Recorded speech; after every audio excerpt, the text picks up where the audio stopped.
50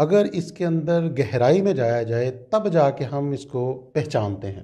سبحان اللہ۔ دیکھیں، آپ سرکار دو عالم صلی اللہ علیہ وسلم نے جب آغاز تبلیغ شروع کیا تو 23 سال کی اس ٹنیور کے اندر اتنا خوبصورت انداز سے اسلام کی تبلیغ ہوئی کہ وہ انسان کے اندر ان کی بنیادیں جو ہیں، ان کے اندر جو نفسانی نفسیات یا نفس جو تھا، ان کے تزکیے کیے گئے۔ بے شک۔ آپ سرکار دو عالم صلی اللہ علیہ وسلم جب دیکھتے تھے تو ان کی نظر سے ہی لوگ مسلمان ہونا شروع ہو جاتے تھے۔ سبحان اللہ۔ تو یہ تسلسل رکا نہیں، یہ تسلسل قیامت تک چلے گا، قیامت تک چلے گا۔ بالکل بے شک چلے گا۔ اور اس میں اس طرح ہے کہ اس کے بعد تمام صحابہ کرام آئے، اس کے لیے انہوں نے بھی تبلیغ کی، اہل بیت اطہار کی بہت بڑی کاوش ہے اس کے اندر۔ اسی طرح اسی تسلسل سے تبع تابعین بھی آئے، ائمہ اکرام بھی آئے، انہوں نے بھی تبلیغ کا سلسلہ جاری رکھا۔ اچھا، اسی تسلسل میں جب دیکھیں تو اس کے اندر اولیاء اعظام کا کردار بہت بڑا کردار ہے۔ اچھا، اس میں جس کو ہم ریلیٹ کرتے ہیں تصوف کے ساتھ، صوفیزم کے ساتھ۔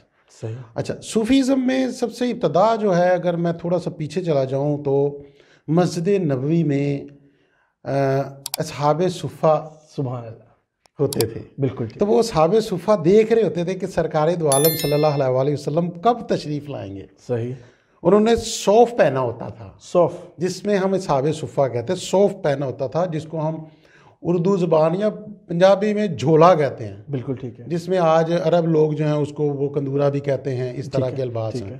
وہ صوف پہنے ہوتے تھے، صحیح۔ اور وہ اتنے عاشق تھے، اتنی مودت تھی سرکار دو عالم صلی اللہ علیہ وسلم کے ساتھ کہ وہ ہر وقت انتظار میں ہوتے تھے کہ آپ کب نکلیں، اور پھر ان کے نظر جب دیکھتے تھے تو وہ سیٹسفائی ہو جاتے تھے۔ بالکل ٹھیک ہے۔ تو وہ اصحاب صفہ اصل میں وہ عشق تھا جو نبی پاک صلی اللہ علیہ وسلم سے ان کو تھا۔ اچھا، اصحاب صفہ سے اگر ہم آگے چلتے ہیں تو یہ میں بات کر رہا تھا اولیاء اعظام کی۔ اب اولیاء اعظام میں حضرت اویس کرنی رضی اللہ تعالیٰ عنہ ہیں۔ اسی طرح آپ آگے آتے جائیں تو دین اسلام کے لیے حضرت شیخ عبد القادر جیلانی رحمۃ اللہ علیہ بہت بڑی ہستی ہیں، جنہوں نے اسلام کے اوپر اتنا کام کیا، اور ایسے فصیح و بلیغ ان کی زبان تھی کہ جب بولتے تھے تو لوگ دھاڑے مار کر روتے تھے اسلام کے اوپر کہ کیا بات کر رہے ہیں۔ وہ اثرات تھے، وہ اثرات کیا تھے کہ وہ اہل تصوف تھے، اہل تصوف تھے۔ اچھا، اسی طرح حضرت شیخ عبد القادر جیلانی کے بعد یا اسی دور میں آپ چلے جائیں تو حضرت خواجہ معین الدین چشتی اجمیری رحمۃ اللہ علیہ ہند سندھ میں آئے، تنے تنہا تھے۔ جب تنے تنہا آئے اور اتنی تبلیغ کی کہ اس میں پنڈت بھی مسلمان ہوئے، صحیح، اس میں کافر بھی مسلمان، مشرک بھی مسلمان ہوئے، اور ایک طریقہ کار تھا صوفیزم کا۔ اس صوفیزم سے اسلام جلدی سے تیزی سے پھیلا۔ یعنی آپ کی یہ تمام جو گفتگو ہے، اس سے میں یہ انڈرسٹینڈ کر سکتا ہوں کہ جس ریجن سے میرا تعلق ہے، پاک و ہند، پاک و ہند، یعنی آج پاکستان، مطلب اگر ہم پیچھے چلے جاتے ہیں تو وہ بر صغیر پاک و ہند، اس میں جو انٹروڈیوس کیا گیا اسلام، تو صوفیزم جو تھا وہ اسلام کا ایک گیٹ وے تھا۔ بے شک بے شک۔ اور اسلام کا گیٹ وے اس طرح کہا جا سکتا ہے اس کو کہ اولیاء اعظام کی تاریخ کھلی پڑی ہے۔ آپ خواجہ معین الدین چشتی اجمیری رحمۃ اللہ علیہ کو دیکھیں، حضرت بختیار کاکی رحمۃ اللہ علیہ کو دیکھیں، حضرت بابا فرید الدین مسعود گنج شکر رحمۃ اللہ علیہ کو دیکھیں، حضرت مخدوم علاؤ الدین علی احمد ثابت سرکار کو دیکھیں۔ ان کی تاریخیں بھری پڑی ہیں کہ جس طرح انہوں نے اسلام کی تبلیغ کی۔ اب ہم ٹاپک کی طرف آتے ہیں جو آپ نے مجھے سوال کیا تھا، تصوف کہ تصوف ہے کیا؟ ہے کیا؟ اس کے اوپر میں واضح کرتا چلتا جاؤں کہ اس میں 4 منازل ہیں جو ہم ظاہر کو اور باطن کو دیکھتے ہیں۔ سبحان اللہ۔ نمبر 1 منزل جو ہے وہ ہے شریعت کی، شریعت، طریقت، معرفت اور حقیقت۔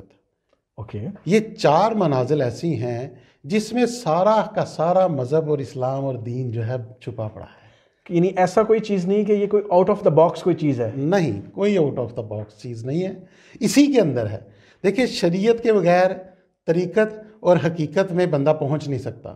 شریعت پہلا قانون ہے کہ شریعت امپوز کی جائے اپنے اوپر، اپنے وارد الوجود کی جائے۔ اب شریعت کیا ہے، اس کا چھوٹا سا تعارف بتاتا چلوں کہ شریعت یہ ہے کہ نماز، روزہ، حج، زکوٰۃ، اپنا ایمان اور جہاد کے اوپر بات کریں، جو پلرز آف اسلام ہے، پلرز آف جو اسلام، اس کو اسلام کے اڈاپٹ ارکان کریں۔ ہیں۔ اللہ نے قرآن پاک میں جتنے اوامر یعنی اوامر احکام دیے وہ مسلمان پر فرض ہیں، وہ صحیح. کرنے ہیں، اور کچھ ہیں نواہی جس سے منع فرمایا گیا وہ ان سے منع ہو جائیں. یہ اسلام ہے، یہ شریعت ہے. اچھا، اور آسان کرتا ہے چلا جاؤں، جو آج ہماری ینگسٹر ہے اس کو پتہ نہیں چلتا کہ اسلام اتنا مشکل کہاں سے آ گیا بھائی. وہ بھائی اسلام ہے ہی آسان طریقے سے اللہ تعالیٰ نے ہمیں دیا ہوا ہے. اتنا آسان ہے کہ دیکھیں شریعت کیا ہے، نماز روزہ حج زکوٰۃ یہ تو پڑھنی ہے، اس کا سوال ہے، اور یہ پڑھنا ہمارا فرض ہے، اس کے اوپر واجب ہے. اچھا، اس کے بعد جو چیزیں روکی گئی اس سے رک جانا. اچھا، اس کے بعد کیا ہے؟ اس کے بعد معاملات ہیں کہ بندے کے معاملات دوسرے بندوں کے ساتھ کیا ہیں. سبحان اللہ. اس کے بعد حقوق العباد ہیں کہ اللہ کے بعد بندوں کے حقوق جو ہیں وہ ہم وہ کیسے پے کر رہے ہیں، کیسے اس کو ادا کر رہے ہیں. صحیح. ہمارے رشتہ داروں کے حقوق کیسے ہیں، ہمارے ہمسایوں کے حقوق کیا ہیں، ہمارے بیوی بچوں کے حقوق کیا ہیں، ہمارے والدین کے حقوق کیا ہیں. صحیح. اچھا، یہ معاملات اور حقوق العباد آ جاتے ہیں. بالکل ٹھیک ہے. اچھا، اس کے بعد ہم تصوف کی، اب یہ جو شریعت کا چیپٹر ہے، یہ درجہ جو شریعت ہے، اس کو جب انسان لیتا چلا جا رہا ہوتا ہے اور اس کو اڈاپٹ کر لیتا ہے تو وہ بیسیکلی طریقت میں انوالو ہو رہا ہوتا ہے.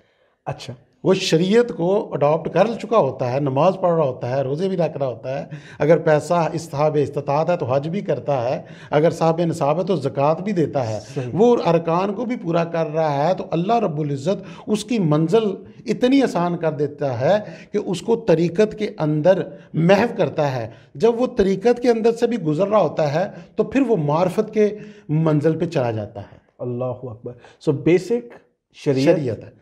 اسی کے جو ارکان ہیں، جو عوامل ہیں، اس کو آپ نے عمل کیا. ہاں جی. تو اس میں صرف پیوریفائی ہو کے سمجھ لیں آپ نیکسٹ سٹیج پہ آ گئے. نیکسٹ سٹیج پہ آ گئے جو کہ طریقت کے طریقت ہے.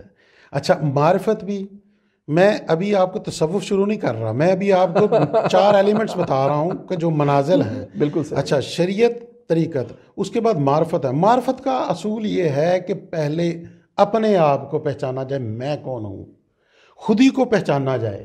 سبحان اللہ. جب اپنے آپ کو پہچانیں گے تو پھر اس کا پتہ چلے گا کہ دوئی نہیں ہوگی، یکتا کو. جب اللہ کو پہچاننا ہے تو اس کے لیے پہلے اپنی پہچان کرنا ضروری ہے. من عرف نفسہ فقد عرف اللہ. جس طرح بلے شاہ سرکار نے فرمایا ہاں کہ بلا کی جانا میں کون. ٹھیک ہے، یعنی اپنی ذات کو پہچاننا بھی اتنا ہی امپورٹنٹ ہے بالکل جتنا اپنے رب کا عرفان حاصل کرنا. من عرف نفسہ فقد عرف اللہ. جس نے اپنے نفس کو پہچان لیا اس نے اپنے اللہ کو پہچان لیا.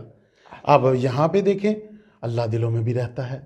اللہ حبل الورید بھی ہے، حبل الورید بھی ہے. اچھا، اللہ علی کل شیء قدیر بھی ہے، سبحان اللہ. ہر جگہ پہ موجود بھی ہے. لیکن کہنا ایک ہے، یکتا ہے، واحد مالک ہے، خالق کائنات ہے، ایک ہی ہے، وحدہ لا شریک ہے. تو یہ ہے معرفت. اچھا، اس کے بعد حقیقت کا جو فیض ہے وہ یہ ہے کہ پھر کن ہے اور فیکن ہے. یعنی جس کو ہم ریالٹی کہتے ہیں. بالکل، حقیقت یہی ہے. جہاں آپ کا مشاہدہ، آپ کے تجربات، اس کے رزلٹس آنے شروع ہو جائیں. آپ نے کچھ کیا، اللہ نے اس کا رزلٹ دے دیا، آپ حقیقت پہ فائدہ